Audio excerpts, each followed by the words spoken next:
मतलब जब एक डाइवोर्स प्रोसीडिंग्स चल रही है तब भी वाइफ को उसी हिसाब से मेंटेन किया जाए, उसी हिसाब से ट्रीट किया जाए। क्या ऐसा बच्चा जो कि एक वॉइड मैरिज से हुआ है उसके पास भी सेम अधिकार है कि वो अपने कॉमन इंसेस्टर्स की प्रॉपर्टी में शेयर ले सकता है कि नहीं ले सकता है? जब डाइवोर्स की प्ली वो फाइल करते हैं, पिटीशन फाइल करते हैं, तो जो वाइफ है वो मेंटेनेंस कितना मांगती है? जब आपको रिट पिटीशन फाइल करनी है हाई कोर्ट में तो वो कहाँ से जाते हैं? आर्टिकल 226 से जाते हैं। Everyone, my name is Nidhi Sharma. I welcome you all to the Judiciary by PW YouTube channel. आज हम हमारा जो 2024 के इम्पोर्टेंट जजमेंट सीरीज चल रही है उसमें आज हम फैमिली लॉ के केसेस देखने वाले हैं। तो वही पैटर्न हम फॉलो करेंगे जो कि हमने कॉन्स्टिट्यूशन के केसेस में किया था।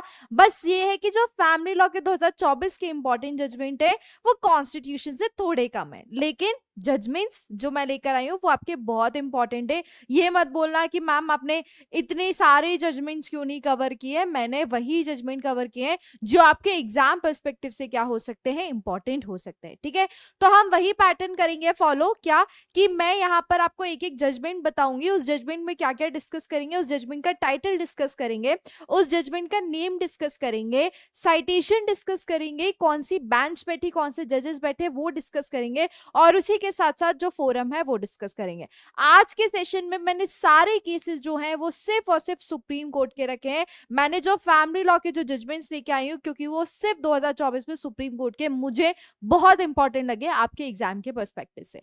ठीक है, उसी के साथ साथ हर एक केस के साथ हम क्या करेंगे, मैं जो हमने लास्ट कॉन्स्टिट्यूशन के सेशन में किया था that is expected mains question भी डिस्कस करेंगे। ठीक है, सो स्टार्ट करते हैं। एंड कॉन्स्टिट्यूशन के केसेस पे भी जो सेशन आया था वो डला हुआ है यूट्यूब पे, अभी तक काफी अच्छा रिस्पांस मिला है। आगे भी आप उसको देखिए ताकि आपके एग्जाम के लिए वो इंपॉर्टेंट रहे। ठीक है, सो सबसे पहला जो केस है वो क्या है, दैट इज रिलेटेड टू किससे, डाइवोर्स प्रोसीडिंग्स। एंड किससे रिलेटेड है ये बेसिकली मैटर मेंटेनेंस से रिलेटेड है।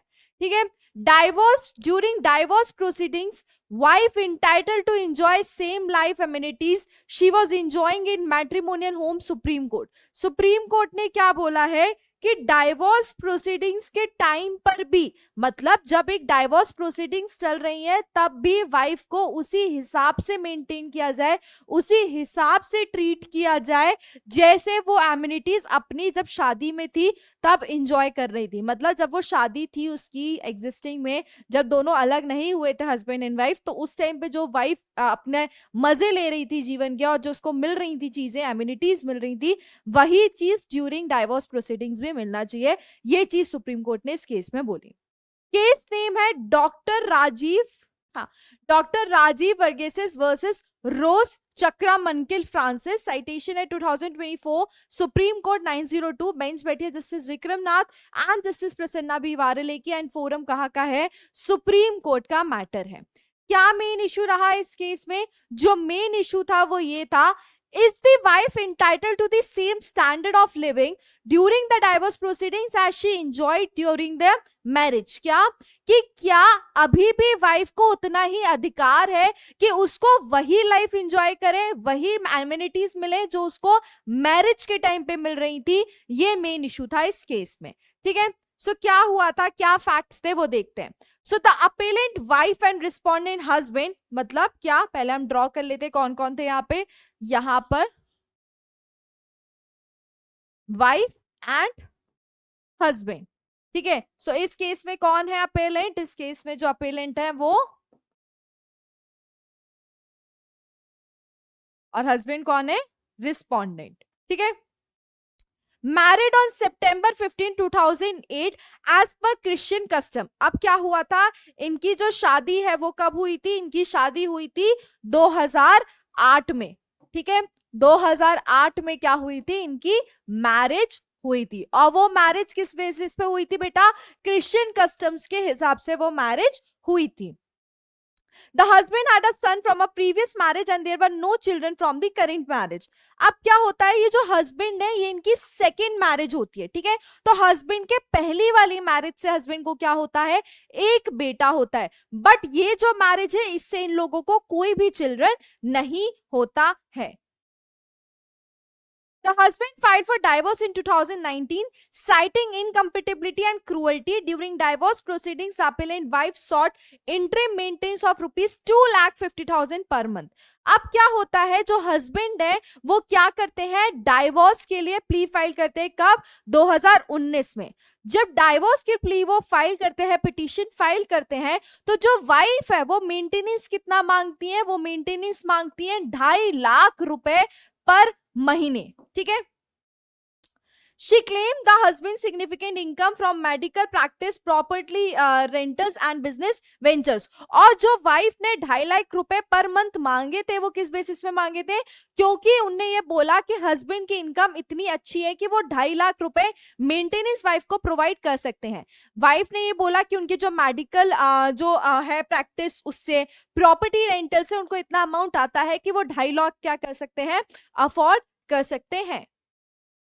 द फैमिली कोर्ट, अब ऑब्वियस ये बात है, ये मैटर कहाँ पे गया, पहले फैमिली कोर्ट में गया। तो फैमिली कोर्ट ने क्या बोला? The family court order the respondent husband to grant rupees 1,75,000 maintenance to the wife during the divorce proceeding. अब भैया वाइफ ने कितने मांगे थे? 2.5 लाख। और फैमिली कोर्ट ने कितने किए? फैमिली कोर्ट ने बोला कि 1,75,000 रुपीज क्या देने पड़ेंगे, हस्बैंड को देने पड़ेंगे वाइफ को डाइवोर्स प्रोसीडिंग के टाइम पे। ये चीज फैमिली कोर्ट ने बोली। The high court however reduce the maintenance amount to rupees 80,000। उसके बाद क्या हुआ? जब ये 1,75,000 हुआ तो आगे भी चैलेंज किया वाइफ ने कि यार ये क्या चीज है, 1,75,000, मैंने तो 2.5 लाख बोला था। तो जब हाई कोर्ट में मैटर गया तो हाई कोर्ट चले और होशियार, उनने क्या किया, हाई कोर्ट ने यहाँ पर क्या कर दिया, हाई कोर्ट ने 80,000 रुपए अमाउंट कर दिया। मतलब 1,75,000 से जो वाइफ की एक्सपेक्टेशंस थी वो गिरा दी और उनने कितना कर दिया, 80,000 अमाउंट कर दिया। ठीक है। सो वाइफ ने मांगा था 2.5 लाख, उसके बाद फैमिली कोर्ट ने कितना किया, 175,000, एंड आफ्टर दैट लास्ट में हाई कोर्ट ने क्या किया, हाई कोर्ट में 80,000 रुपए मेंटेनेंस देने के लिए बोला। अब जैसे हाई कोर्ट ने मेंटेनेंस 80,000 देने के लिए बोला तो ऑब्वियस सी बात है, वाइफ ने बोला यार मैं कहाँ 2.5 लाख मांग रही थी, अब मुझे क्या मिलेगा, 80,000 मांगेगा। तो ये चीज मेरे साथ क्या हो रही है, गलत हो रही है, क्योंकि मैं ये लाइफ अपनी शादी के टाइम पे नहीं जी रही थी। शादी के टाइम पे जो मेरे एक्सपेंसेस थे वो काफी थे, वो इतने एक्सपेंसेस थे कि मैं 2.5 लाख में उसको मेंटेन कर सकती थी।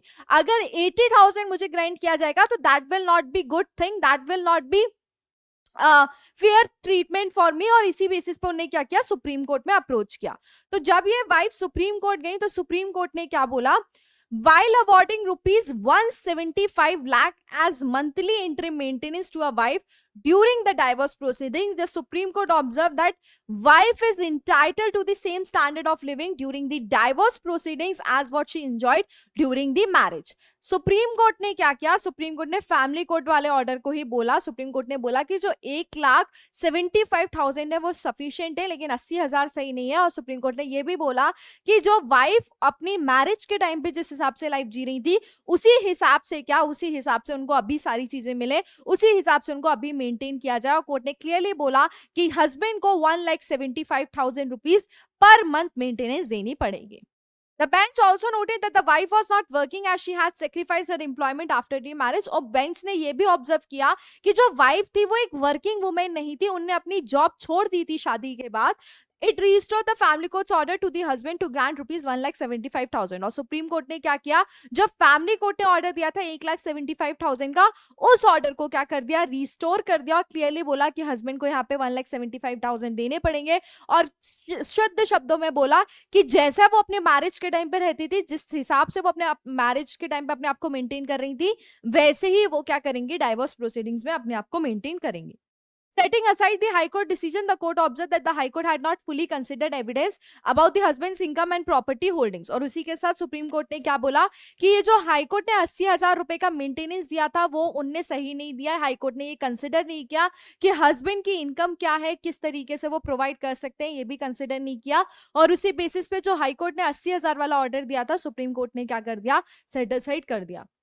The court laid emphasis on the wife's right to maintain her matrimonial standard of living during the divorce process. और कोर्ट ने क्या बोला कि वो जिस हिसाब से अपने आप को शादी के टाइम पे वो अपने सारे खर्चे करती थी, शादी के टाइम पे जो एमिनिटीज एंजॉय कर रही थी वैसे ही उनको एंजॉय किया जाए। और इसी बेसिस पे जो फैमिली कोर्ट ने 1,75,000 मांगा, उन्होंने 2.5 लाख, लेकिन 1,75,000 इज टोटली सफिशिएंट। और वो उनकी जो मैरिज वाली लाइफ है वो डाइवोर्स प्रोसीडिंग्स में भी क्या उस टाइम पे भी वैसे ही मेंटेन हो सकती है। और कोर्ट ने क्या किया, वाइफ की जो अपील थी, पिटीशन थी, वो अलाउ की। ठीक है, सो एक और बार हम देखेंगे यहाँ पर। सो यहाँ पर वाइफ एंड हस्बैंड थे जिनकी शादी 2008 में हुई थी और वो शादी क्रिश्चियन कस्टम से हुई थी। यहाँ पर जो ये हस्बैंड थे, ये हस्बैंड की सेकंड मैरिज थी। पहली मैरिज से हस्बैंड को सन था, बट इन दोनों, इस वाली मैरिज से, करंट मैरिज से उनको कोई भी बच्चे नहीं थे। 2019 में क्या होता है, हस्बैंड डाइवोर्स के पिटीशन लेके जाते हैं ये बोलते हुए कि इन लोगों के बीच में इनकम्पेटिबिलिटी है और क्रूअल्टी है, इस वजह से वो डाइवोर्स लेने जाते हैं। तो जब 2019 में हस्बैंड डाइवोर्स के लिए फाइल करते हैं तो उसी टाइम जो वाइफ है वो मेंटेनेंस के लिए भी फाइल करती है, ये बोलते हुए कि मुझे 2.5 लाख रुपए पर महीने मेंटेनेंस चाहिए, क्योंकि मेरी लाइफ पहले मैरिज के टाइम पे अलग थी और अब डाइवोर्स प्रोसीडिंग के टाइम पे अलग हो जाएगी, इसीलिए मुझे 2,50,000 पर मंथ चाहिए। ठीक है, तो जब फैमिली कोर्ट में ऑर्डर जाते हैं ये चीज मेंटेनेंस से रिलेटेड, तो फैमिली कोर्ट क्या करता है, क्लियरली बोल देता है कि रिस्पोंडेंट दैट इज हस्बैंड को 1,75,000 पर महीने प्रोवाइड करने पड़ेंगे वाइफ को एज अ मेंटेनेंस। तो जैसे ही फैमिली कोर्ट ये ऑर्डर करता है, ये चीज कहाँ चैलेंज होती है, हाई कोर्ट में। हस्बैंड भी बोलता है कि ये बहुत ज्यादा अमाउंट है, वाइफ बोलती है यार 2.5 लाख नहीं मिले। तो जब हाई कोर्ट में मैटर चलता है तो हाई कोर्ट क्या कर देता है, 1,75,000 को रिड्यूस कर देता है और हाई कोर्ट बोलता है कि यहाँ पर हस्बैंड सिर्फ और सिर्फ 80,000 रुपए पर महीने मेंटेनेंस देंगे। तो अब वाइफ ने बोला कि यार ये सच तो फैमिली कोर्ट वाला ऑर्डर था। Then she appeal to the Supreme Court. Supreme Court ने उससे ये बोला कि हाई कोर्ट ने ये जो ऑर्डर दिया है वो सही नहीं है।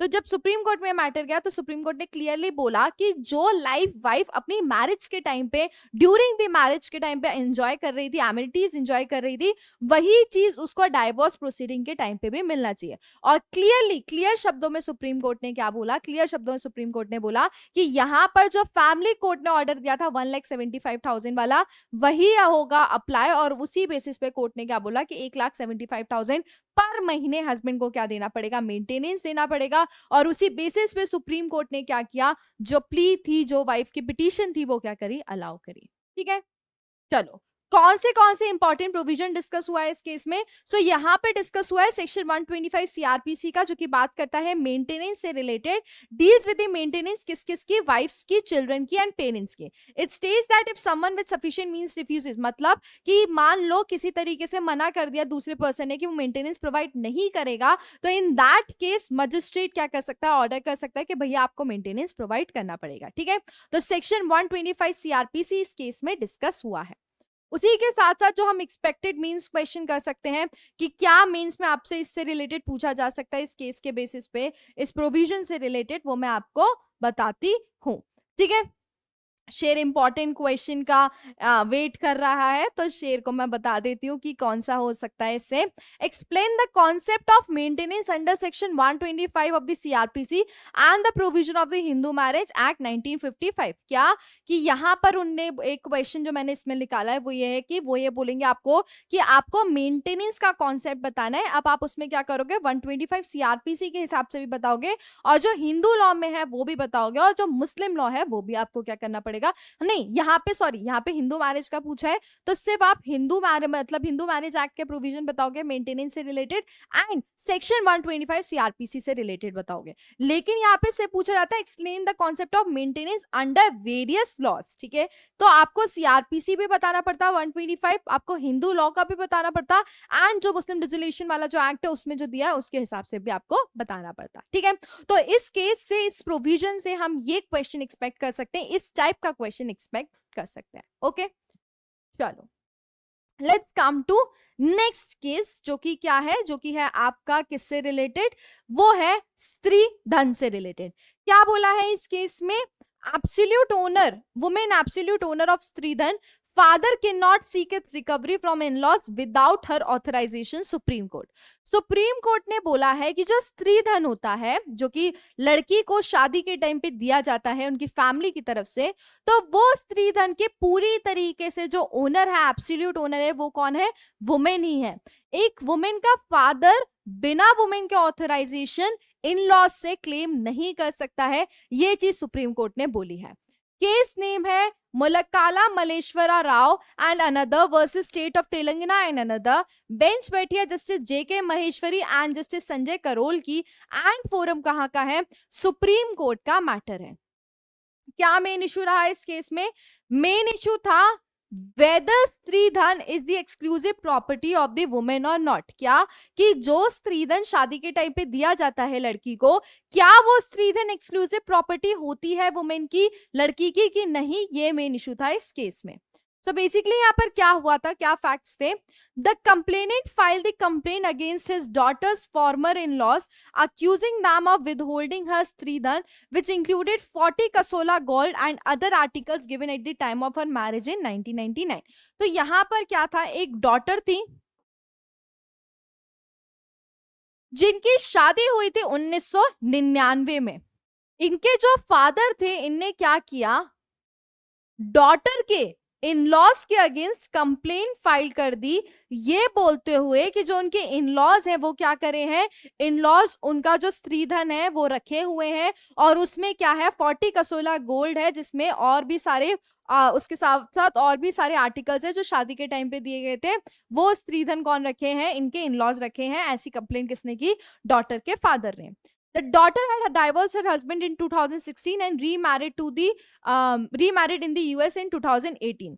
अब क्या हुआ था, इनकी जो शादी हुई थी वो कब हुई थी? 1999 में। बट 2016 में डॉटर का क्या हो गया था बेटा? 2016 में डॉटर का हो गया था डाइवोर्स और उसके बाद 2018 में डॉटर ने क्या कर ली थी? दूसरी शादी कर ली थी। ठीक है, सेकेंड मैरिज कर ली थी एंड नाउ शी मतलब उस टाइम पे वो कहाँ थी? यूएस में थी।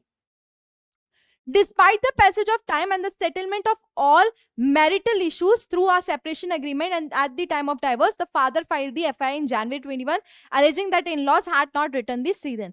2018 में बेटी की दूसरी शादी भी हो गई, उन दोनों में बेटी और जो दामाद जी थे उन दोनों में सेटलमेंट भी हो गया, सारे मैरिटल इश्यूज भी खत्म हो गए। लेकिन जो पिताजी थे उनने क्या किया, लड़की के पिताजी ने 2021 में ससुराल वालों के अगेंस्ट क्या किया, केस फाइल किया कि वो लड़की का स्त्रीधन रोके हुए हैं। A charge sheet was filed for offense under, और कौन से चार्जेस में उन्हें लगाए? सेक्शन 406 आईपीसी में लगाया, ये बोलते हुए कि क्रिमिनल ब्रीच ऑफ ट्रस्ट किया है। उसी के साथ जो डाउरी प्रोहिबिशन एक्ट का सेक्शन 6 है वो भी उन्होंने क्या किया, इन लॉज के अगेंस्ट लगाया। The former in laws approach the Telangana high court to question the proceedings. अब क्या होता है, जो इन लॉज है वो क्या करते हैं, वो हाई कोर्ट के पास जाते हैं कि भैया ये जो हमारे अगेंस्ट प्रोसीडिंग्स है उनको क्या कर दी जाए, क्वेश्चन कर दिया जाए। तो जब हाई कोर्ट के पास मैटर आता है तो हाई कोर्ट क्या कर देता है, 2022 में मना कर देता है कि वो जो प्रोसीडिंग्स है उसको क्वेश्चन नहीं करेगा। और उसी के साथ साथ वो ये बोलते हैं कि जो प्रिमा फेस जो एविडेंसेस दिख रहे हैं, सारी चीजें दिख रही है, वो सब क्या है, ट्राइबल है। ये चीज क्या बोलते हैं, अक्यूज हाई कोर्ट बोलते हैं। एंड आफ्टर दैट जैसे वो रिफ्यूज करते हैं, हाई कोर्ट बोलते हैं कि आप सुप्रीम कोर्ट में अपील कर सकते हो। तो जब सुप्रीम कोर्ट में मैटर जाता है तो सुप्रीम कोर्ट क्लियरली बोलता है stridhan is the exclusive property of the women and her father can not claim recovery of stridhan from in laws without explicit authorisation from her. क्या बोला कोर्ट ने? कोर्ट ने क्लियरली बोला कि जो स्त्रीधन है वो किसकी प्रॉपर्टी है, वो सिर्फ और सिर्फ वुमेन की प्रॉपर्टी है। ठीक है, जो स्त्रीधन है वो सिर्फ और सिर्फ वुमेन की प्रॉपर्टी है। उसको फादर ये नहीं बोल सकते कि वो प्रॉपर्टी मांग नहीं सकते इन लॉ से बिना उसके ऑथराइजेशन। हाँ, अगर इस केस में ये होता कि वो बोलती कि हाँ मुझे अपनी प्रॉपर्टी चाहिए या वो खुद केस फाइल करती तो पूरी कहानी अलग होती। लेकिन सुप्रीम कोर्ट ने बोला क्योंकि इस केस में हमें कहीं पर भी ये चीज नहीं देखने को मिली कि फादर ने अपनी बेटी से पूछा हो, अथॉरिटी ली हो, ये चीज कहीं से कहीं तक नहीं दिखी। और सुप्रीम कोर्ट ने क्लियरली बोला और इसी बेसिस पे हम क्या कर रहे हैं, जो चार्जेस लगे हैं, जो केस चल रहा है उसको क्वेश्चन कर रहे हैं, ये बोलते हुए कि यहाँ पर जो इन-लॉज हैं वो लायबल नहीं होंगे। अब bench question FIR filed by the father, bench ने क्या कर दी, वो एफआईआर को क्या कर दिया, क्वेश्चन कर दिया। Supreme court considered whether the father had any locus standard to file the FIR, the court emphasised the established legal principle. उसी के साथ कोर्ट ने बोला कि यहाँ पर फादर का कोई भी लोकस स्टैंडर्ड नहीं था। उसी के साथ उनको अपनी डॉटर से भी परमिशन नहीं मिली थी, ऑथराइजेशन नहीं मिली थी, और उनने क्या किया, खुद से आकर वो क्या कर दी, उसकी कंप्लेन फाइल कर दी। ठीक है, तो सुप्रीम कोर्ट ने जो चार्जेस थे उनको क्या कर दिया, क्लियरली क्वेश्चन कर दिया।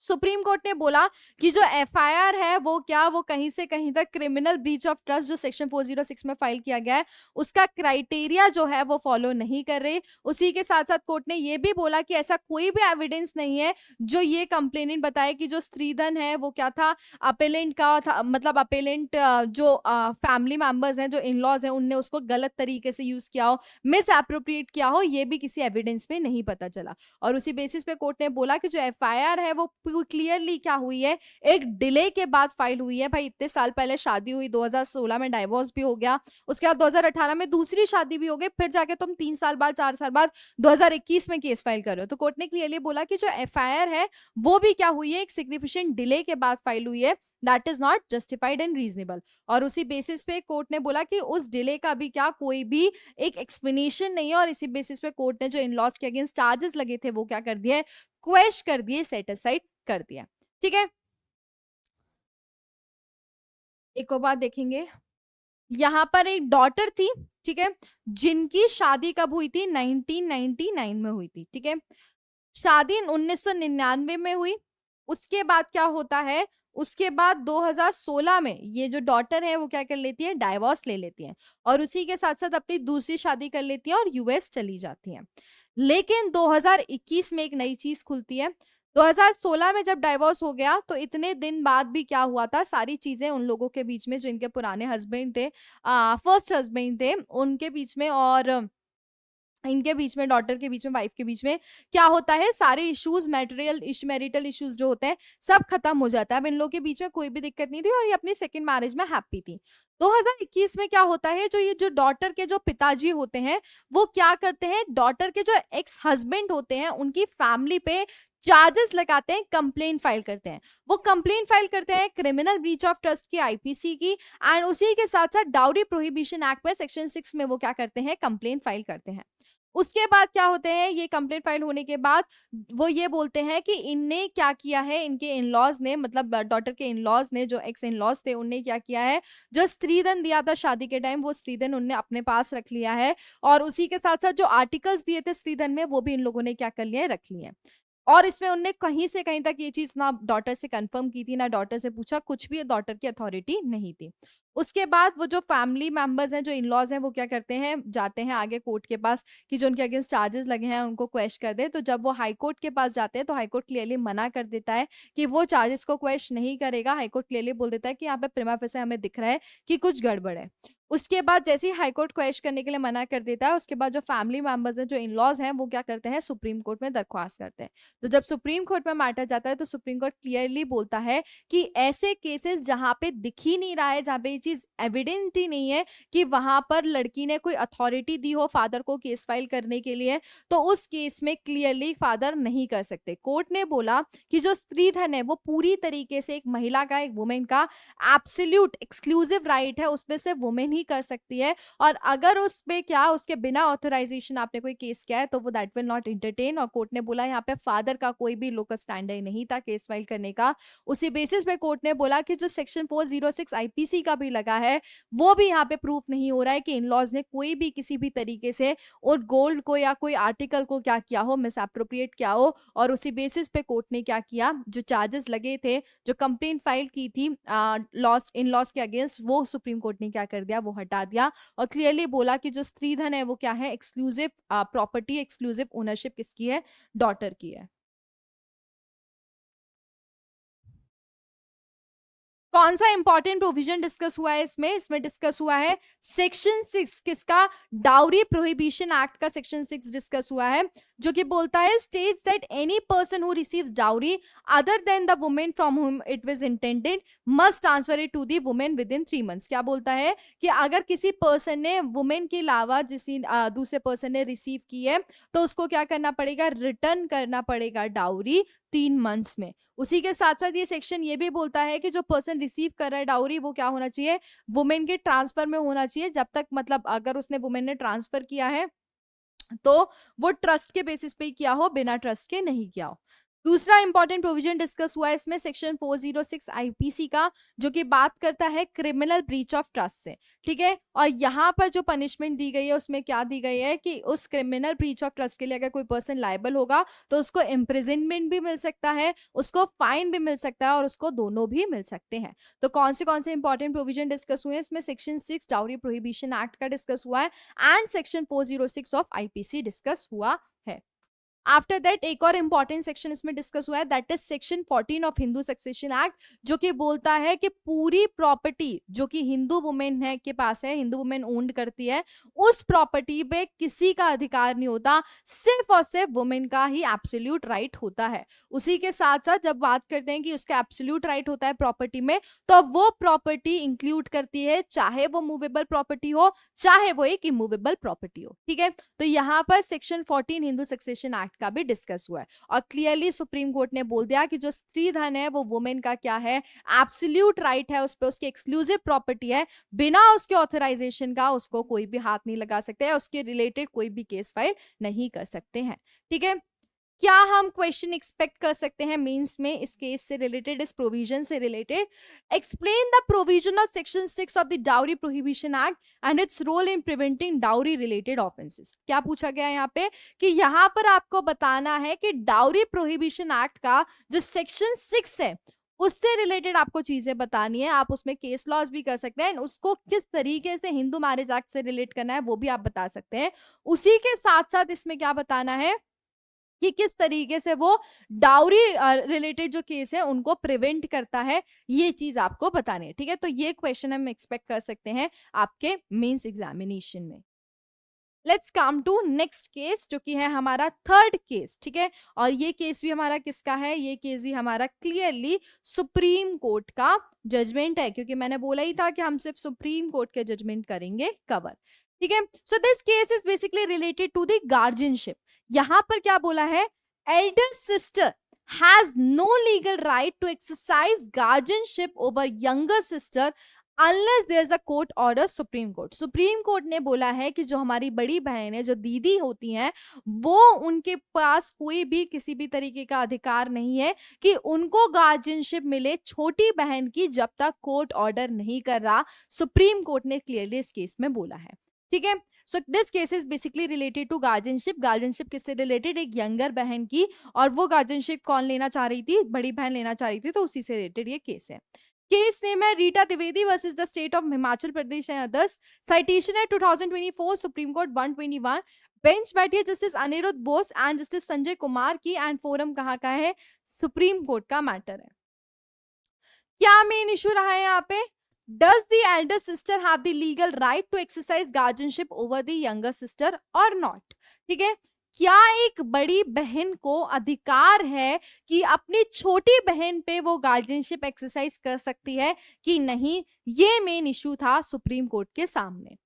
क्या बोला सुप्रीम कोर्ट ने? पहले हम फैक्ट्स देखेंगे, उसके बाद हम ऑब्जर्वेशन देखेंगे। The petitioner had initially approached the Himachal Pradesh High Court with a habeas corpus petition seeking protection of her sister. So यहाँ पर क्या थी? एक एल्डर, इलेडर हो गया ये तो, हाँ, ब्लंडर। एल्डर सिस्टर ने क्या किया?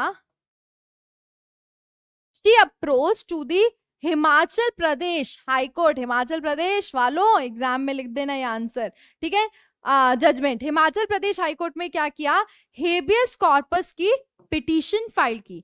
तो ऑब्वियस सी बात है, जब हेबियस कॉर्पस के पिटीशन फाइल की होगी तो वो कौन से आर्टिकल से की होगी बेटा? क्योंकि यहाँ पे क्या किया था? पहले उन्होंने हाई कोर्ट में अप्रोच किया था, तो वहां पर जब हाई कोर्ट में अप्रोच करते हैं तो कौन से आर्टिकल से करते हैं? Article 226 of constitution of India से अप्रोच करते हैं। जब भी कोई पर्सन हाई कोर्ट में अपने फंडामेंटल राइट एक्सरसाइज करवाने के लिए या कोई रिट फाइल करता है, तब वो कहाँ करता है? हाई कोर्ट में करता है।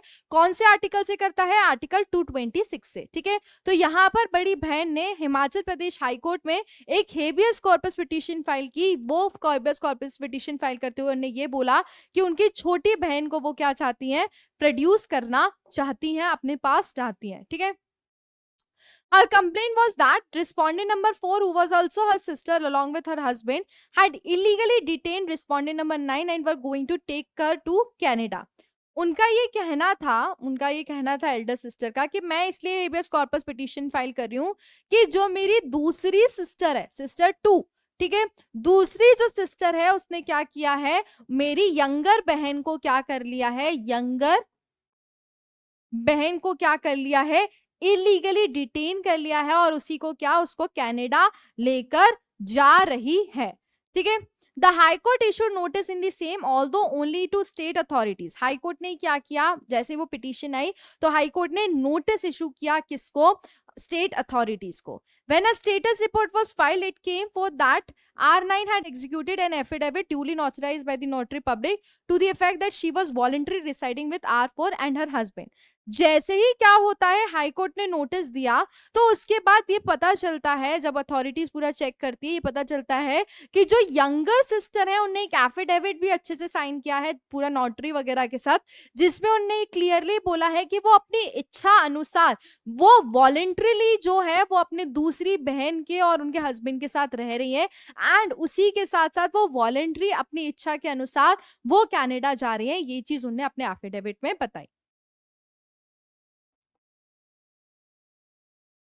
उसके बाद क्या होता है, in this view of matter the petition plea before the court was dispose. और जैसे ही हाई कोर्ट को ये पता चलता है कि भैया उनकी एफिडेविट है, उनकी मर्जी है, वो वॉलंटरली जा रही है, तो हाई कोर्ट क्या कर देता है, इनकी जो पिटीशन होती है, जो हेबियस कॉर्पस पिटीशन होती है, उसको क्या कर देते हैं, डिसमिस कर देते हैं, ठीक है। और उसी के साथ डिसमिस करने के साथ हाई कोर्ट क्लियरली बोलते हैं कि आपको अगर लग रहा है कि आपको ऐसा लग रहा है कि आप हाई कोर्ट के जजमेंट से सेटिस्फाइड नहीं है या आपको आगे अप्रोच करना है, तो आप क्या कर सकते हैं, आप अप्रोच कर सकते हैं कहां पर, सुप्रीम कोर्ट पे। और क्लियरली हाई कोर्ट ने क्या बोला कि आप सुप्रीम कोर्ट में जाके अप्रोच कर सकते हैं। उसी के साथ साथ क्या होता है, जैसे हाई कोर्ट के ऑर्डर को अग्रीव्ड होकर जो बड़ी बहन है वो कहां पहुंच जाती है, अब सुप्रीम कोर्ट अपनी आवाज लेके पहुंच जाती है। तो जब ये सुप्रीम कोर्ट में मैटर जाता है तो सुप्रीम कोर्ट क्या बोलता है, in a habeas corpus case filed by a woman for the protection of the younger sister, the Supreme Court held that an elder sister does not have a legal right to exercise guardianship except when there is an order by a competent court. Clearly Supreme Court ने बोला कि कहीं पर भी किसी के हिसाब से भी बड़ी बहन के पास ये अधिकार नहीं है कि वो छोटी बहन की गार्जियनशिप मांग सके, जब तक कोर्ट डिसाइड नहीं करता है, कोर्ट डिक्लेयर नहीं करता है। ऐसे सिचुएशन जहां पे कोर्ट बोल देता है कि अब ये लड़की की छोटी बहन की टेक केयर, छोटी बहन की गार्जियनशिप बड़ी बहन को दी जा रही है, तो वो सिनेरियो पूरा अलग है। लेकिन अगर कोर्ट ने नहीं बोला तो ऐसे सिचुएशन में कहीं से कहीं तक जो छोटी बहन की गार्जियनशिप है वो बड़ी बहन के पास नहीं जाएगी। Dismissing the petition's case, the bench of Justice Anirudh Bose and Justice Sanjay Kumar said, "We do not think the writ petition seeking relief in the nature of habeas corpus was a proper proceeding for the grievance of the petitioner." और court ने क्या बोला कि यहाँ पर जो ये petition है, जो बड़ी बहन है, उनके पिटीशन हम डिसमिस कर रहे हैं। और कोर्ट ने क्लियरली बोला कि इस पिटीशन में हमको इसने खास कुछ चीज नहीं दिखी या इतना खास ग्रीवेंस नहीं दिखा जिसके ऊपर हम ये एंटरटेन करें। उन्होंने क्लियरली बोल दिया कि जब तक किसी कोर्ट की अथॉरिटीज का ऑर्डर नहीं है, कोई कोर्ट का ऑर्डर नहीं दिया है, कोर्ट की अथॉरिटी ने ग्रांट नहीं किया है, तब तक बड़ी बहन गार्जियनशिप नहीं ले सकती। और कोर्ट ने क्लियरली उनकी जो एप्लीकेशन थी, पिटीशन थी, वो क्या कर दी, डिसमिस कर दी। There is no legal right of an elder sister to exercise guardianship over her sister except when there is an order from a court. उन्होंने क्लियरली बोला जब तक कोर्ट का ऑर्डर नहीं है तब तक वो नहीं कर सकते। Supreme Court refuse to entertain with the high court order and dismiss the petition. और सुप्रीम कोर्ट ने क्या बोल दिया कि जो हाई कोर्ट ने ऑर्डर दिया था वो पूरी तरीके से सही है, उस ऑर्डर को क्या नहीं किया जाएगा, उस ऑर्डर में हम इंटरफेयर नहीं करेंगे। और उसी बेसिस पे सुप्रीम कोर्ट ने क्या किया, जो पिटीशन थी उसको पूरी तरीके से डिसमिस कर दिया। ठीक है, चलो एक और बार देखेंगे। सो यहाँ पर क्या थी, एक यंगर सिस्टर थी। ओके, वो यंगर सिस्टर क्या होता है, वो यंगर सिस्टर जो उनकी सेकंड सिस्टर होती हैं उनके साथ और उनके हस्बैंड के साथ रह रही होती हैं। और वो सेकंड सिस्टर और हस्बैंड कहाँ जा रहे होते हैं, कनाडा, तो वो भी उनको ले जाना चाह रहे होते हैं। अब क्या होता है, इनकी एक और सिस्टर होती है, इनसे बड़ी होती है, वो हाईकोर्ट, हिमाचल प्रदेश हाईकोर्ट में habeas corpus writ petition file करती है, ये बोलते हुए कि उनकी छोटी बहन को प्रोड्यूस किया जाए, क्योंकि उनकी जो दूसरी बहन और जो उनके हस्बैंड ने, उनने क्या कर लिया, उसको इलीगली डिटेन कर लिया है और जबरदस्ती कनाडा ले जा रहे हैं। तो हिमाचल प्रदेश हाईकोर्ट क्या करता है, Himachal Pradesh high court state authorities को बोलता है कि इस मैटर से रिलेटेड आप देखिए, सारी चीजें प्रोसीड करिए। तो जब स्टेट अथॉरिटीज देखती हैं तो स्टेट अथॉरिटीज को ये पता चलता है कि ये जो छोटी बहन है, इनने खुद ने एक एफिडेविट क्या किया था, साइन किया था विद द नोटरी, और उसमें उन्होंने ये बोला भी है, क्लियरली बताया है कि वो अपनी इच्छा अनुसार वो दूसरी बहन के साथ जा रही है, उनके हस्बैंड के साथ जा रही है और रहती भी उन्हीं के साथ है, और अपनी अनुसार के हिसाब से अपने वॉलंटरली देके, कंसेंट देके वो कहाँ जा रही है, कनाडा जा रही है, ये चीज उनने बोली। तो जैसे ही हाई कोर्ट को वो एफिडेविट के बारे में पता करता है तो हाई कोर्ट क्या करते हैं, ये जो एल्डर बहन की जो हेबियस कॉर्पस पिटीशन है उसको डिसमिस कर देते हैं और क्लियरली बोलते हैं कि अगर उनको लग रहा है कि वो सेटिस्फाइड नहीं है हाई कोर्ट के ऑर्डर से, तो वो कंपिटेंट कोर्ट के पास जाके अपील कर सकती हैं। तो जैसे ही हाई कोर्ट का ऑर्डर ये आता है तो वो क्या करती है, हाई कोर्ट के ऑर्डर को चैलेंज करती है, कहां पर, सुप्रीम कोर्ट में। तो जब सुप्रीम कोर्ट में मैटर जाता है तो सुप्रीम कोर्ट क्लियरली बोलता है ऐसे केसेस जहां पर कोर्ट ने गार्जियनशिप डिक्लेयर नहीं की है, ऐसे सिनेरियो में कोई भी बड़ी बहन छोटी बहन की गार्जियनशिप नहीं ले सकती।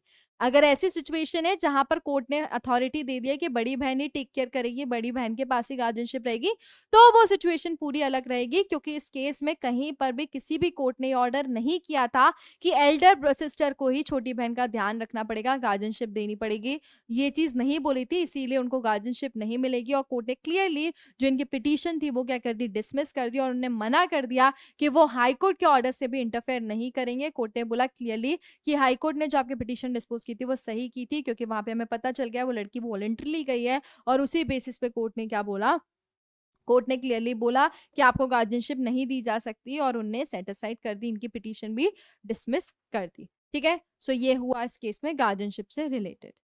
सो कौन सा इंपॉर्टेंट प्रोविजन डिस्कस हुआ इसमें, आर्टिकल 32 एंड 226 हुआ, क्योंकि पहले उसने हाई कोर्ट अप्रोच किया एंड आफ्टर दैट वो कहां पर गई, वो गई सुप्रीम कोर्ट में। ठीक है, तो आर्टिकल 32 में आपको पता होगा, नहीं पता है तो मैं बता देती हूँ, 5 रिट्स होती हैं, जिसमें से एक है हेबियस कॉर्पस। हेबियस कॉर्पस जब फाइल होती है कि जब आप किसी पर्सन को क्या करना पड़ते हो, अपने सामने लाना चाहते हो, मतलब कोई अगर इलीगली डिटेन हो गया है, प्रोड्यूस करना है उस इंसान को, उसको सामने लेकर आना है, तो आप क्या करते हो, कोर्ट की मदद से हेबियस कॉर्पस फाइल कर सकते हो। ठीक है, तो इस केस में सेक्शन आर्टिकल 32 में जब सुप्रीम कोर्ट में मैटर गया था तो आर्टिकल 32 में हुआ था, और जब आपको रिट पिटीशन फाइल करनी है हाई कोर्ट में तो वो कहां से जाते हैं, हम आर्टिकल 226 से जाते हैं।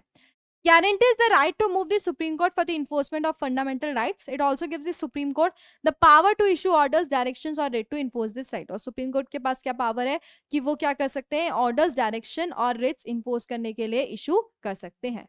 ठीक है, नेक्स्ट केस है हमारा किससे related, that is related to Hindu marriage registration and ceremony से रिलेटेड ये केस है। ठीक है, तो क्या बोला गया भैया इस केस में, इस केस में बोला गया है हिंदू मैरिज इनवैलिड, क्या बोला है, Hindu marriage invalid if requisite ceremony is not performed, registration want make such a marriage legitimate, supreme court.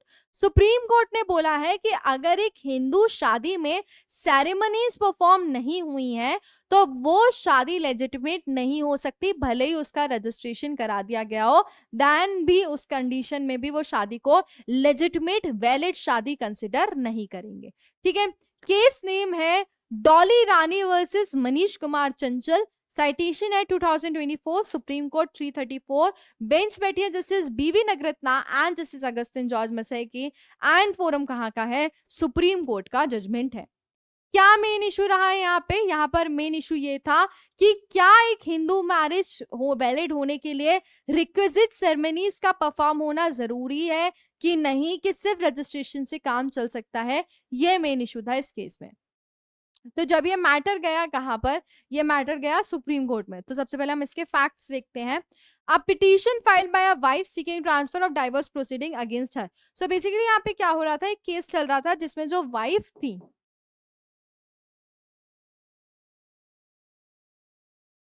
जिनने डाइवोर्स चल रहा था, जिनकी डाइवोर्स प्रोसीडिंग चल रही थी हस्बैंड के साथ, उन्हें अप्रोच किया था कोर्ट में क्या कि उनकी जो डाइवोर्स प्रोसीडिंग्स है उनको क्या कर दिया जाए, ट्रांसफर कर दिया जाए। ठीक है,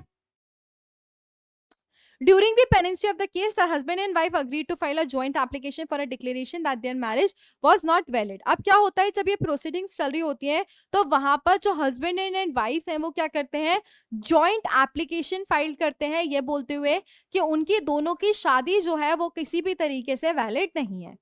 क्यों वैलिड नहीं है, They stated that there was no marriage solemnized by them as no custom rites and rituals performed. वो ये बोलते हैं कि इन दोनों के बीच में कोई शादी नहीं हुई है, क्योंकि किसी भी तरीके का रिचुअल, किसी भी तरीके का जस्ट अ सेकेंड, हाँ, किसी भी तरीके का रिचुअल, किसी भी तरीके का कस्टम जो है वो कहीं से कहीं तक फॉलो नहीं हुआ है, इसलिए उनकी जो शादी है वो क्या, उनकी शादी सही परफॉर्म नहीं हुई है. However, due to certain exchanges and pressures, they were constant to obtain a certificate of solemnization from Vedic Jankalaya Smriti, and on the basis of that certificate, they sought registration under the Uttar Pradesh Register Rule. लेकिन वो क्या होता है कि किसी ना किसी वक्त से वो क्या कर लेते हैं, वो रजिस्ट्रेशन अपना मिल जाता है उनको, किस वजह से, इनसे रजिस्ट्रेशन मिल जाता है जो वहां पे उत्तर प्रदेश रूल्स के हिसाब से, लेकिन जो उनकी शादी होती है वो कहीं से कहीं तक वैलिड नहीं होती है. ये चीज क्या, ये चीज वो कोर्ट को बताते हैं, क्योंकि उसमें कोई भी सेरेमनीज परफॉर्म नहीं होती है. ठीक है, तो उसमें कोई भी सेरेमनीज परफॉर्म नहीं होती हैं, ये चीज वो बोलते हैं. उसके बाद क्या होता है, ओके, तो जब सुप्रीम कोर्ट में मैटर जाता है तो सुप्रीम कोर्ट के सामने उन्होंने बोला कि ये जो शादी है वो किसी भी तरीके से जो क्या है, वैलिड नहीं है, और क्योंकि वहां पे राइट्स और जो रिचुअल्स परफॉर्म होने थे वो चीज नहीं हुई है.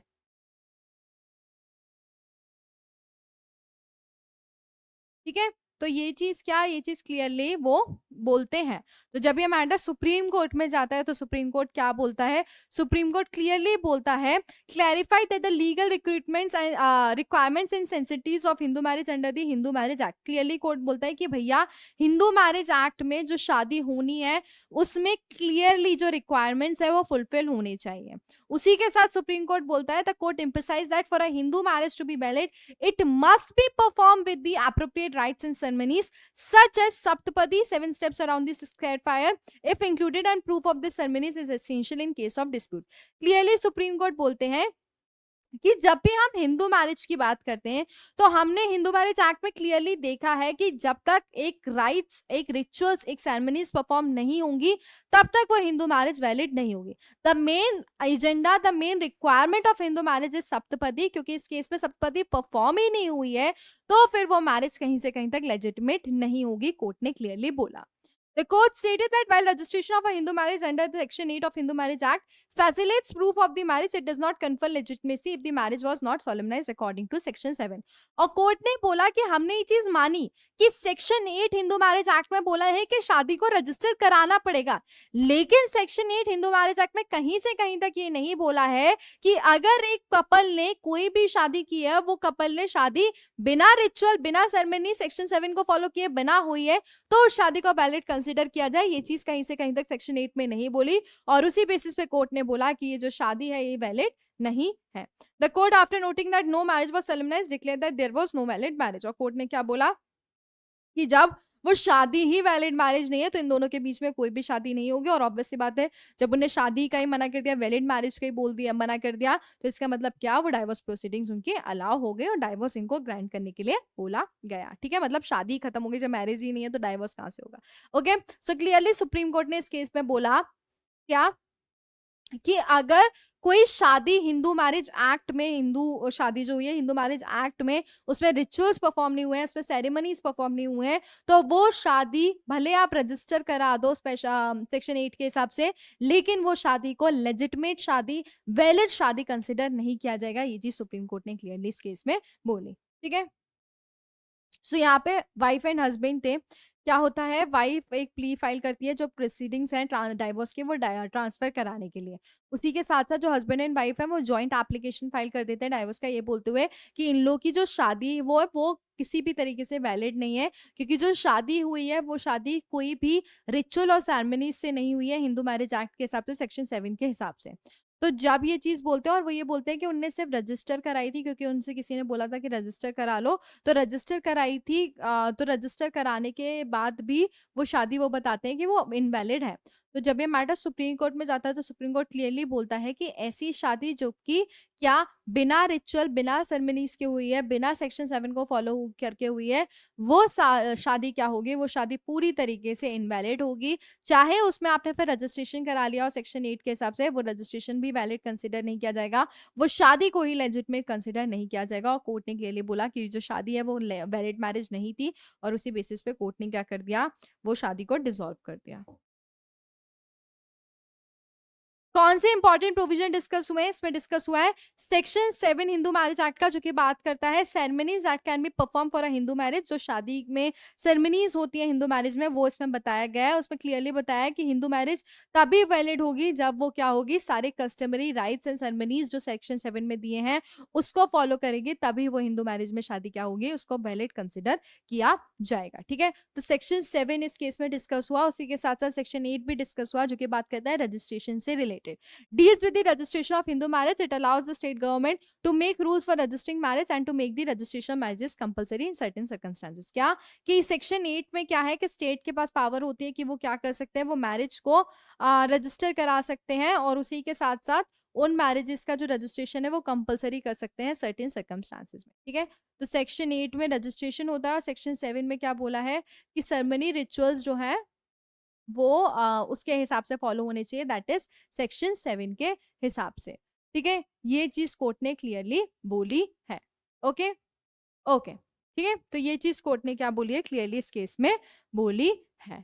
ठीक है, चलो क्या एक्सपेक्ट कर सकते हैं हम इसमें मेंस में आपका question. So discuss the provision section 7 and 8 of Hindu marriage Act, how do they regulate the solemnization and registration of Hindu marriage. क्या करना है आपको भैया इसमें, सेक्शन 7 दैट इज जो कि बात करता है सेरेमनी से रिलेटेड, रिचुअल से रिलेटेड, सप्तपदी वगैरह से रिलेटेड वो, और सेक्शन 8 जो कि रजिस्ट्रेशन से रिलेटेड बात करता है, ये दोनों प्रोविजन डिस्कस करना है। और उसमें ये बताना है कि किस तरीके से शादी सोलमनाइज की जाती है और किस तरीके से शादी को रजिस्ट्रेशन होता है, ये चीज डिस्कस करनी है। ऐसा क्वेश्चन आ सकता है इस केस से रिलेटेड और इन प्रोविजन से रिलेटेड। नेक्स्ट केस पे आते हैं। Hindu Marriage Act, divorce petition can be filed if spouse ignores restitution of conjugal rights decree for over 1 year. Supreme Court, Supreme Court ने बोला है कि भैया डाइवोर्स पिटीशन फाइल हो सकती है अगर जो स्पाउस है वो रेस्टिट्यूशन ऑफ कंजुगल राइट को इग्नोर कर रहे हैं 1 साल से ज्यादा। ये चीज सुप्रीम कोर्ट ने बोली है। केस नेम है एक्स वर्सेस वाई, साइटेशन है 2024 सुप्रीम कोर्ट 458, बेंच बैठी है जस्टिस अभय एस ओका एंड जस्टिस उज्जवल बोयन की, एंड फोरम कहाँ का है, सुप्रीम कोर्ट का मैटर है। क्या मेन इशू था यहाँ पे, whether a divorce petition can be filed or not if a spouse ignores restitution of conjugal rights decree for over 1 year। क्या डाइवोर्स पिटीशन फाइल हो सकती है अगर जो एक स्पाउस है वो रेस्टिट्यूशन ऑफ कंजुगल राइट को 1 साल से ज्यादा से इग्नोर कर रहे हैं, तो दूसरी पार्टी डाइवोर्स के लिए फाइल कर सकती है कि नहीं, ये मेन इशू था इस केस में। So the fact is the marriage between the parties was solemnized on March 25th 1999। ठीक है, तो इनकी भी शादी कब हुई, 1999 में हुई, मार्च में।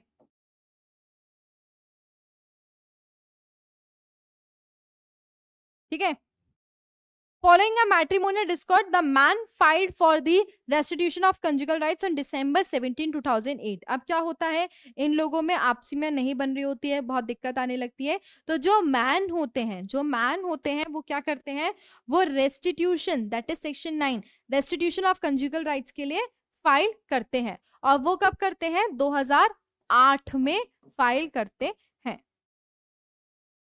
On May 15, 2013, the court passed a decree of restitution of conjugal rights, directing the wife to join the husband's company within 3 months। और उसी के साथ क्या होता है, 2013 में क्या करते हैं, court restitution of conjugal right declare कर देते हैं और क्लियरली वाइफ को बोलते हैं कि उनको क्या करना पड़ेगा, विद इन 3 मंथ्स में जो हस्बैंड की कंपनी है वो क्या करनी पड़ेगी, ज्वाइन करनी पड़ेगी। Since the wife did not abide by the decree, on August 23, 2013, the husband filed a petition for divorce before the Delhi Family Court or the grounds of cruelty and desertion। ठीक है, अब क्या होता है, हाँ, तो यहाँ पर वाइफ क्या करती है, ये अबाइड नहीं करते हैं, मतलब जो वाइफ है वो अबाइड नहीं करती है, तो उसके बाद जो हस्बैंड है वो क्या करते हैं, डाइवोर्स के लिए प्ली फाइल कर देते हैं। Meanwhile, in 2015, the High Court confirmed the decree of restitution of conjugal right by dismissing the wife's appeal. In 2016, the family court allowed the husband divorce petition. However, the court divorce decree was set aside by the High Court in 2019, holding that the ground of desertion was not made out. क्या होता है यहाँ पर कि जब वो file करते हैं डाइवोर्स के लिए, तो जो वाइफ होती है वो ये बोलती है कि इनने डाइवोर्स के लिए कैसे फाइल कर दिया, रेस्टिट्यूशन ऑफ कंजुगल राइट लगाए। तो जो हाई कोर्ट है वो क्या कर देते हैं, कंजुगल राइट को डिक्लेयर कर देते हैं और उनकी वाइफ की अपील को डिमिनिश कर देते हैं। तो जैसे ही डिमिनिश करते हैं, 2016 में क्या करता है, फैमिली कोर्ट अलाउ कर देता है हस्बैंड की डाइवर्स पिटीशन, और उसी के साथ साथ जब अलाउ किया जाता है तो फिर जो वाइफ है वो हाई कोर्ट के पास जाती है। हाई कोर्ट क्या कर देता है, इनका क्लियरली जो डाइवर्स पिटीशन है वो सेट असाइड कर देता है, ये बोलते हुए कि डिजर्शन नहीं हुआ। उसी के बाद क्या होता है, अपील फाइल होती है सुप्रीम कोर्ट में, जो कि किसकी तरफ से होती है, हस्बैंड की तरफ से होती है। और वो हस्बैंड क्या करते हैं, जजमेंट चैलेंज करते हैं, किसका, हाई कोर्ट का। ये बोलती है कि उनने क्या कर दिया है, हाई कोर्ट ने हमारा जो डाइवर्स पिटीशन था उसको डिसमिस कर दिया है। तो जब मैटर जाता है सुप्रीम कोर्ट में, तो सुप्रीम कोर्ट क्या बोलता है, the Supreme Court observe that a divorce petition can be prosecuted on the ground that there has been no restitution of conjugal right between the parties to the marriage for a period of 1 year and after passing the degree for restitution of conjugal right. और Supreme Court clearly बोलता है कि अगर restitution of conjugal right follow ना करने के बाद भी 1 साल से ज्यादा में वो चीज नहीं हुई, तो डाइवर्स पिटीशन क्या हो सकती है, फॉलो हो सकती है। कोर्ट ने रिफर्ड भी किया section 13(1)(a) Hindu marriage Act का, जिसमें क्या किया, उसी बेसिस पे उनने हस्बैंड की जो अपील है वो क्या करी, अलाउ करी। सो इस केस में उनने पूरा वेट किया इतने टाइम तक कि वो आएंगी, उनने रेस्टिट्यूशन ऑफ कंजुगल राइट को इग्नोर किया। ठीक है, भले वो चीज क्या हुई, भले वो चीज 2023 में हुई, बट वो उनने जो इतने दिन से प्रोसीडिंग्स कर रहे थे उसमें उनको नहीं मिला। पूरा 1 साल तक उन्हें वेट किया। तो कोर्ट ने क्लियरली बोला कि अगर वो रेस्टिट्यूशन ऑफ कंजुगल राइट को एक स्पाउस इग्नोर कर रहा है, तो दूसरा स्पाउस जो है वो क्लियरली अपने पूरे अधिकार से डाइवोर्स पिटीशन फाइल कर सकता है। और इस केस में सुप्रीम कोर्ट ने डाइवोर्स पिटीशन क्या करी, अलाउ करी। ठीक है, एंड दैट इज 2014। ठीक है, वो 2014 है, उसमें कंफ्यूज मत हो जाना। ठीक है, 2014 है वो। चलो एक और बार देखते हैं। यहाँ पे हस्बैंड एंड वाइफ थे, उनकी शादी हुई थी 1999 मार्च में। फिर क्या होता है, 2008 में जो हस्बैंड होते हैं, क्योंकि इन लोगों के बीच में सही नहीं चल रही होती, अच्छे से नहीं हो रहा होता है, चल रहा होता है सब कुछ, बहुत गड़बड़े हो रही होती है, डिस्प्यूट हो रहे होते हैं। तो इसके बाद जो हस्बैंड है वो रेस्टिट्यूशन ऑफ कंजुगल राइट के लिए अप्लाई करते हैं, कब, 2008 में। तो जब रेस्टिट्यूशन कंजुगल ऑफ राइट के लिए 2008 में अप्लाई करते हैं, तो जाके फिर क्या होता है, 2013 में कोर्ट क्या करता है, restitution of conjugal right order करता है। उसमें वो वाइफ को क्लियरली बोलता है कि उनको विद इन 3 मंथ्स क्या करना पड़ेगा, विद इन 3 मंथ्स हस्बैंड की कंपनी ज्वाइन करनी पड़ेगी। लेकिन वाइफ नहीं करती है, वाइफ उसको इग्नोर करती है। तो उसके बाद 2014 में क्या होता है, हस्बैंड कहाँ जाते हैं, हस्बैंड डाइवोर्स पिटीशन फाइल करते हैं, ये बोलते हुए कि इनने 1 साल से ज्यादा हो गया है, इग्नोर किया है, तो अब हम डाइवोर्स पिटीशन के लिए फाइल कर रहे हैं।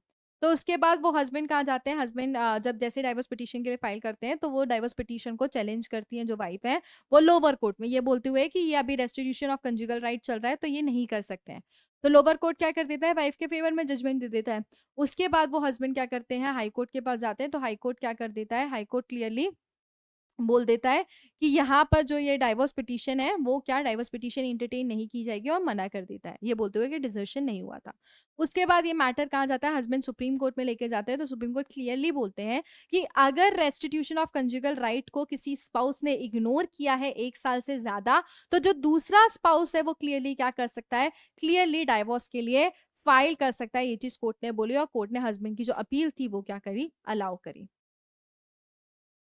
कौन सा इंपॉर्टेंट प्रोविजन डिस्कस हुआ है, इसमें डिस्कस हुआ है सेक्शन 13(1)(a) किसका, हिंदू मैरिज एक्ट का, जो कि बात करता है, states that there has been no distribution of conjugal right between the parties to the marriage for at least 1 year, this applies after degree for restitution conjugal right has been pass. मतलब कि अगर 1 साल तक रेस्टिट्यूशन ऑफ कंजुगल राइट का आपने नहीं किया, तो उसका मतलब क्या है, वो डिग्री जो है वो क्या हो चुकी है, पास्ट हो चुकी है।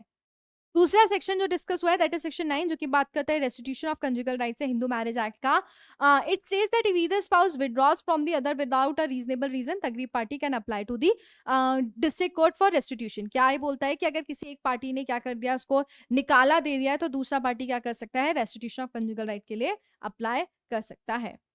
क्या क्वेश्चन हम इससे एक्सपेक्ट कर सकते हैं, so explain section 13(1)(a and 9 of the Hindu marriage act with relevant case laws on divorce and restitution of conjugal right. क्या कि यहाँ पर आपको एक्सप्लेन करना है सेक्शन 9 पूछा जा सकता है, section 9 restitution of conjugal rights का, and section 13 1A Hindu marriage Act का पूछा जा सकता है। उसमें ये बोला जाएगा कि आपको ये बताना है provision with the relevant case laws, ठीक है। तो ये आपसे पूछा जा सकता है। ओके, सो ये केस से हम ये क्वेश्चन क्या कर सकते हैं, ये क्वेश्चन एक्सपेक्ट कर सकते हैं। ओके, चलो नेक्स्ट केस पे आते हैं। सो जो नेक्स्ट केस है वो हमारा किससे रिलेटेड है? नेक्स्ट केस हमारा है बेटा किससे रिलेटेड?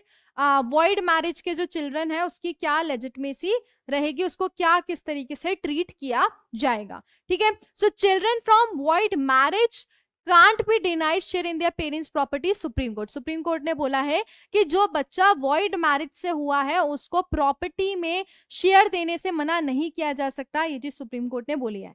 केस नेम है Raja Gounder and others versus M सेनोगोर्डन एंड अदर्स। साइटेशन है 2024 सुप्रीम कोर्ट 48, बेंच बैठी है Justice M Sundaresh and Justice SVN Bhatti की। फोरम कहाँ का है? सुप्रीम कोर्ट का मैटर है। क्या मेन इशू था यहाँ पे?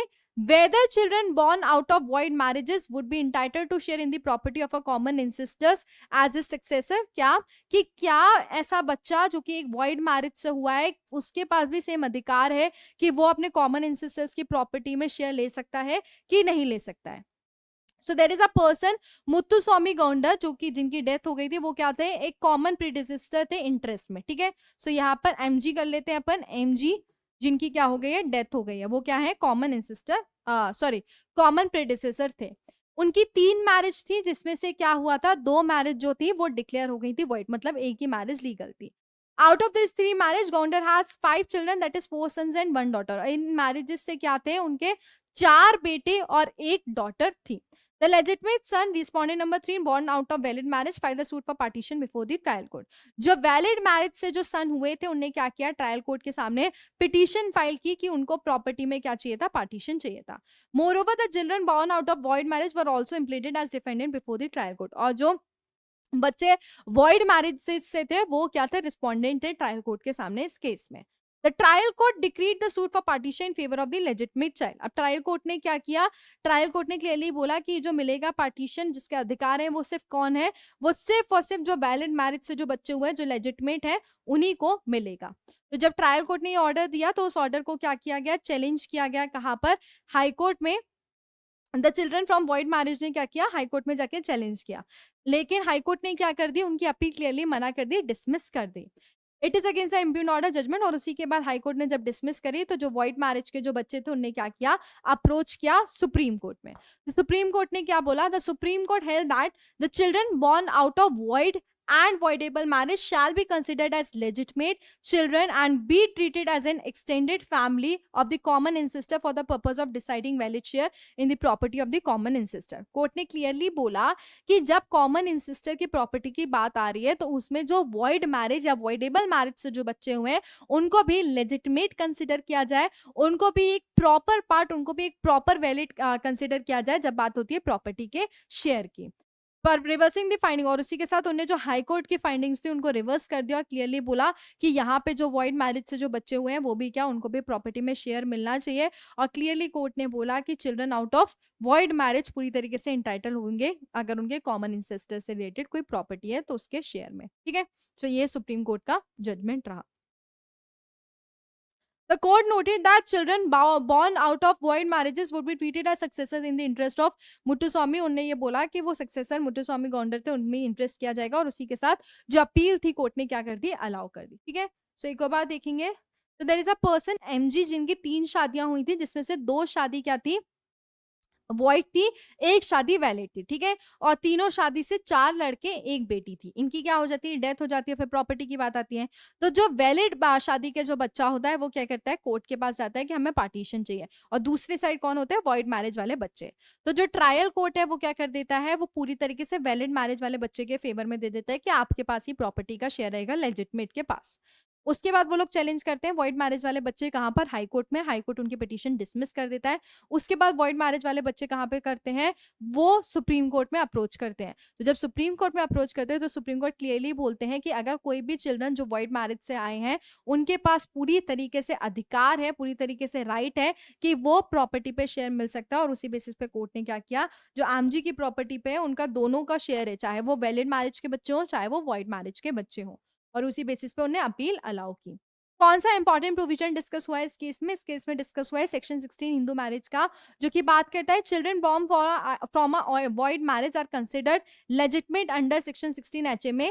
This means that they are treated the same as children born from a valid marriage and are entitled to the same legal rights and protection. ने क्या बोला कि उनको उसी तरीके से ट्रीट किया जाए जो कि आप एक वैलिड मैरिज के बच्चे को ट्रीट करते हो। ठीक है, क्या एक्सपेक्ट किया जा सकता है मेंस क्वेश्चन इसमें, explain section 16 of the Hindu marriage act and it's impact on the legitimacy of children in void and voidable marriage. क्या कि सेक्शन 16 के बारे में बताना है आपको, और उसी के साथ साथ आप क्या बताओगे कि किस तरीके से वॉइड एंड वॉइडेबल मैरिज में लेजिटिमेसी डिसाइड की जाती है चिल्ड्रन।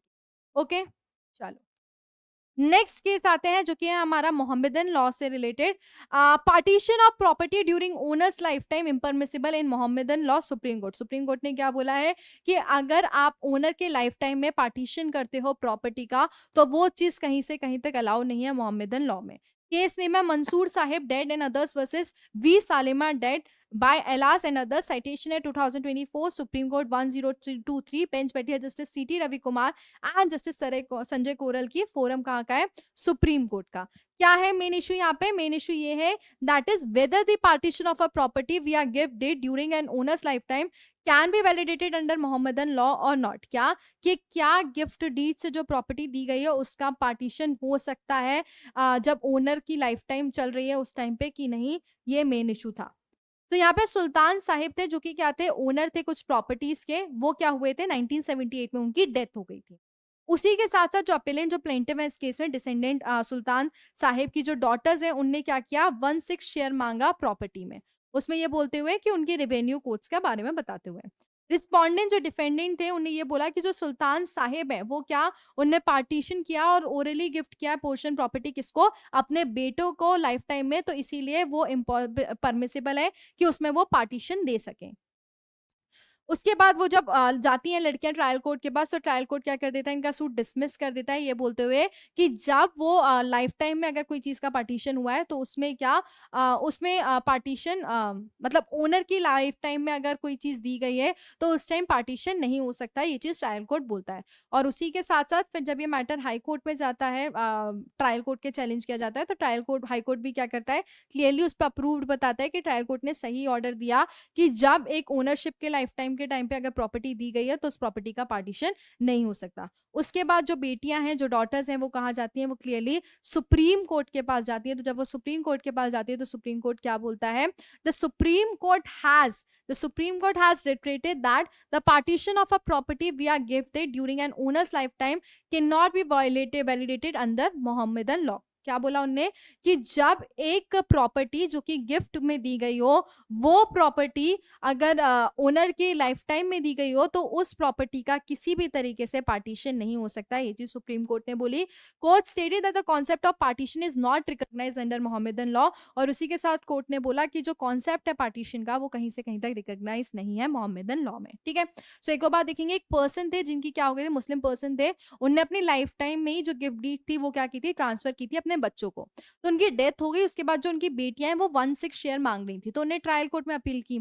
लेकिन ट्रायल कोर्ट ने ये बोला क्योंकि वो प्रॉपर्टी जो दी गई है वो ओनर की लाइफ टाइम में दी गई है इसलिए उसमें पार्टीशन नहीं हो सकता मोहम्मदन लॉ के हिसाब से।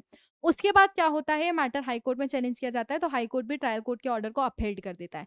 उसके बाद ये मैटर कहा जाता है सुप्रीम कोर्ट में, तो सुप्रीम कोर्ट भी क्लियरली बोलता है कि ऐसी सिचुएशन जहां पर गिफ्ट डीड में दी गई हो property during the owner life time उसके बाद उसमें पार्टीशन नहीं हो सकता। क्लियरली कोर्ट ने जो डॉटर्स की जो अपील थी वो क्या कर दी, डिसमिस कर दी। ठीक है, so this is all about 2024 के इंपॉर्टेंट जजमेंट किसके, फैमिली लॉ के। और उसी के साथ साथ आपको कोई भी डाउट हो किसी केस से रिलेटेड, किसी प्रोविजन से रिलेटेड, वो आप मुझसे टेलीग्राम पे पूछ सकते हैं और आपको अपने अपने ओपिनियन देना है इन केसेस से रिलेटेड कमेंट सेक्शन में कि क्या ये केसेस सही थे, जजमेंट सही थे। और उसी के साथ साथ क्या आप नेक्स्ट वीक हम नेक्स्ट सब्जेक्ट से आएंगे 2024 के इंपॉर्टेंट जजमेंट। ये सारे इंपॉर्टेंट जजमेंट थे 2024 के जो मैंने आज डिस्कस करे। मिलते हैं नेक्स्ट सेशन में, ध्यान रखो, bye bye, take care, thank you.